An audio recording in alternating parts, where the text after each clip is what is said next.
there's a lesson here, because we didn't, and Amanda will know this, I'm pretty poor at following the rules. Amanda, I tried.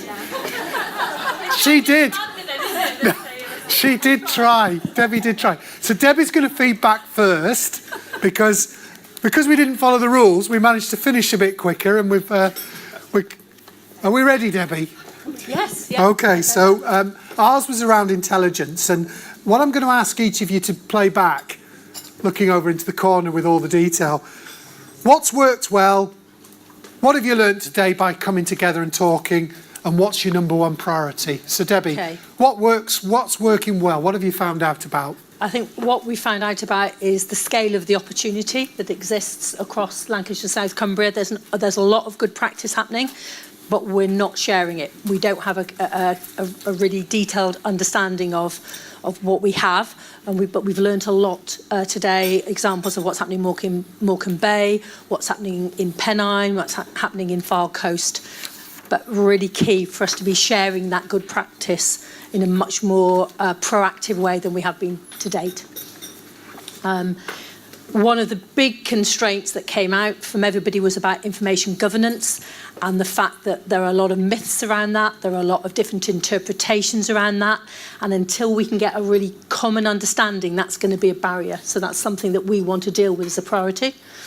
And what was the third question? Because I've forgotten. So it's what worked well, what did you learn, what have you learned today, and what's our number one priority? Okay.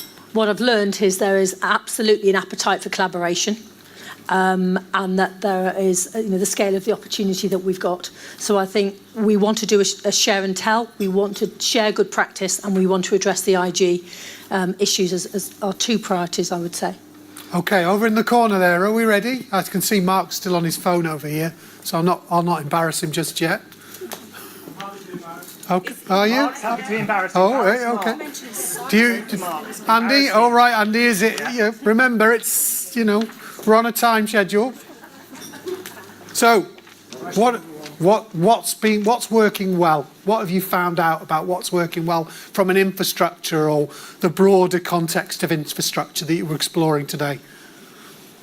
Well, there's lots of stuff. There's lots to start on. There's a good foundation. It's perhaps not joined up as well as we would like to do, but it gives us a very good starting point because we have the 43 neighbourhoods. We have networks in different areas. We have areas of good practice, and we have areas of evolving good practice. So we've got a very good basis on what to begin. That's brilliant. We've got a lot to go at. Yeah. Okay. Next one. What did you learn? Is there anything you've learned by coming together and talking? Was it that perhaps, or other things? Something about sitting in STDs. I did notice that. You were talking about some cream when I came over. Yeah, hemorrhoid cream. I think the other thing we learned was, in terms of what I've already said, was then the willingness to change and do things differently. So not only have we a good basis, but we have good ideas of what to build on that in terms of infrastructure, not talking about buildings. What I did discover, that we had 3.5 pages or 3 pages of what we all thought infrastructure was. When it came down to it, we all just talked about people. Absolutely right. Okay. And what's your number one priority around people then? Yeah, people and culture. And anything more than that? No. Okay. I love that honesty. Are we ready? We're ready. I'm expecting a lot here. Not putting you under any pressure, Talib, but... I'm standing well back to avoid... So we had a very enthusiastic, incredibly engaged We created a culture of joy, there. To be honest. We just created culture. No. We had two main themes that came out. We had a really great discussion about what some of the exemplar work going on around the ICS is, what some of the priorities are, the solutions and the barriers that we need to overcome. And broadly, it fitted into two categories that we really want to commit ourselves to. One is around engagement and the other is around enablers. So in the next in the next month, we're going to accelerate definitely a sense of really joining up the ICS work on comms and engagement, have a comms and engagement board, really understand what's already happening, and compile a list of what's kind of already happening. Then over the next two months, we're going to then reach out to other groups and try and align some of this and really then focus on creating a social movement. That means that we need to identify and stop duplication that's unnecessary over the next month so that we don't engage people to death, that we stop unprioritized engagement over the next 2 months, and then we, in the third month, really begin to coordinate a united engagement approach and one offer really across the ICS. That means that we're going to have to create a nexus and PPG networks. It means that we're going to then, in the second month, need to use the NHS orb and get our infographics a lot smarter. And in the third month, then share some learning and keep on a positive feedback loop of what we're going to be doing to make this really engaged in our neighbourhoods. So the long-term goals around engagement being ICS and wider partner public having a common cause together around improving the health and well-being.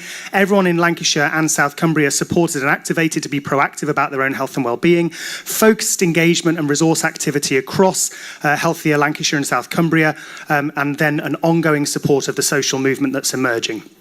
The second thing that we focused then on was enablers, so making sure that we are aligning and accelerating the priorities now. There are some priorities that we've not all signed up to, so making sure that we align that, sharing best practice and listening to each other to make sure that we're getting the very best out of our data and using that intelligently, and then having an awareness campaign being formed with the public on how they can work with us more effectively around digital in particular. We need to stop, therefore, deviating from the main health priorities and conditions and having like a spattergun approach, really align our priorities and therefore stop unnecessary duplication of activities.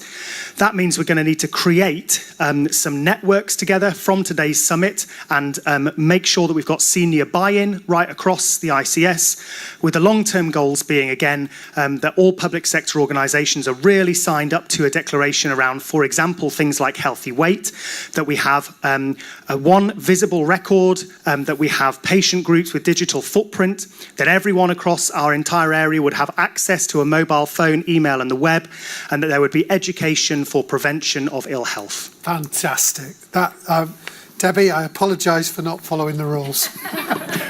If I'd have paid attention to what Debbie was saying, we'd have had a list like that.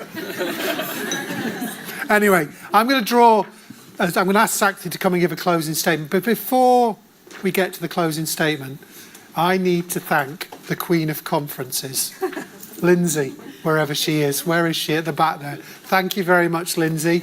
You are supremely capable in this space.